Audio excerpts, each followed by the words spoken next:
시작하기 전에 이 정몽구 증인께 한 말씀 드리겠습니다. 이 들어오실 때 그 항의하는 민간인들에 의해서 약간의 소요가 있었던 것 같습니다. 네. 그런데 거기서 현대 수행원들이 부분 조금 민간인들에게 폭행을 했다라는 보도가 나오는데 유감 표시 잠깐 하시면은 좋을 것 같습니다. 처음 듣는 말씀인데, 그러니까 저는 그렇지 않다고 생각합니다. 그러니까 한번 좀 알아보겠어요. 알아보고. 폭행한 것이 잘못됐다. 그런 일이 있어서는 안 되겠죠. 네. 있다면은 기사가 나오고 있어서요. 동영상까지. 그냥 간단히 유감 표시만 하시면은 뭐 간단하게 넘어갈 수 있을 것 같은데.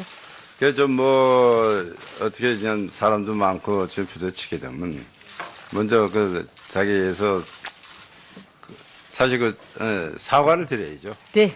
그게 됐습니다. 당연한 일이죠. 네. 네. 저는 두 번째 질의에서 삼성물산 제일모직의 합병에 반대 의견을 냈던 국내 증권사 대표가 이 반대 의견을 냈다라는 이유로 불이익을 당한 이 사례에 대해서 국민 여러분들께 알려드리고자 합니다. 지금 이 자리에는 당시 국내 증권사 대표였던 그 당사자의 증언을 들으려고 참고인으로 한화증권 전 주진영 대표가 나와 있습니다. 질문을 하겠습니다. 삼성물산 제일모직 합병 당시 국내 증권사 중 유일하게 합병 반대 의견을 내신 걸로 알고 있습니다. 왜 반대하셨습니까? 예, 당시 처음 그 보도가 나왔을 때는 해도 좀 너무 심하다. 보나마나 저렇게 그 과대평가된 제일모직과 과소평가된 삼성물산을 자본시장법의 시행령을 핑계로 합병을 하겠다. 그것은 단지 그냥 물산의 이사들이 안 하겠다고 하면 되는 일인데 시행령 핑계 대면서 합병한다는 것이 너무 기가 막혔는데 국내 언론이나 우리나라에 뭐 발언권이 있는 모든 사람들이 다들 눈을 감거나 아니면 입을 닫거나 아니면 찬동하는 것을 보고 좀 기분이 안 좋았습니다. 근데 이제 증권회사들까지 다들 옹호하는 보고서를 쓰는 걸 보고 한국인으로서 창피했습니다.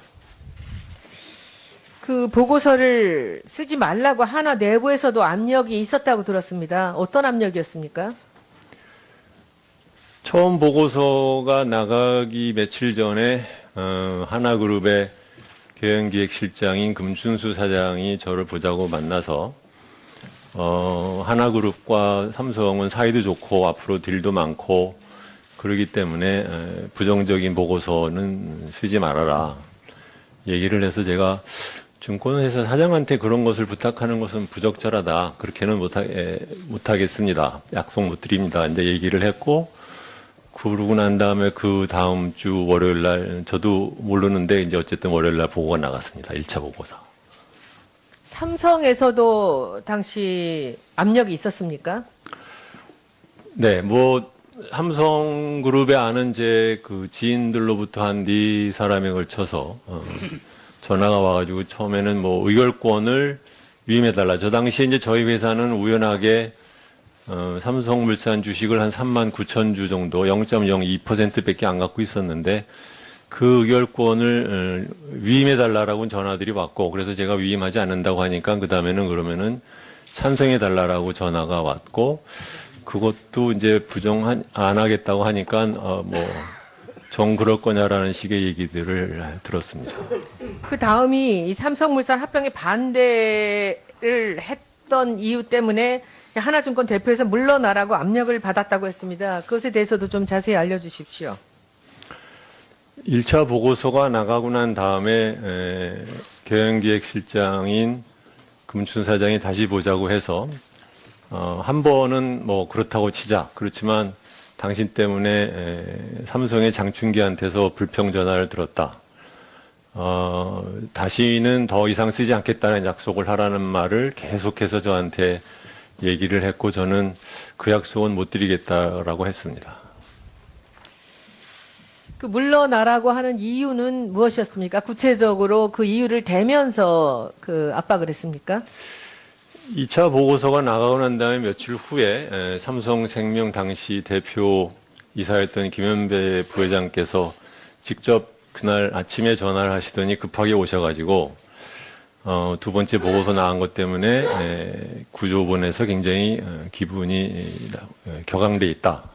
이렇게 되면은 주사장이 물러나야 될 거다. 그래서 제가 먼저 사임할 일은 없으니 만약에 물러나게 하고 싶으면 법적인 절차대로 하십시오. 그렇게 얘기를 했습니다. 그런데 주식도 얼마 안 됐다면서 왜 한화에서는 이렇게 그 일에 대해서 예민하게 반응을 했을까요?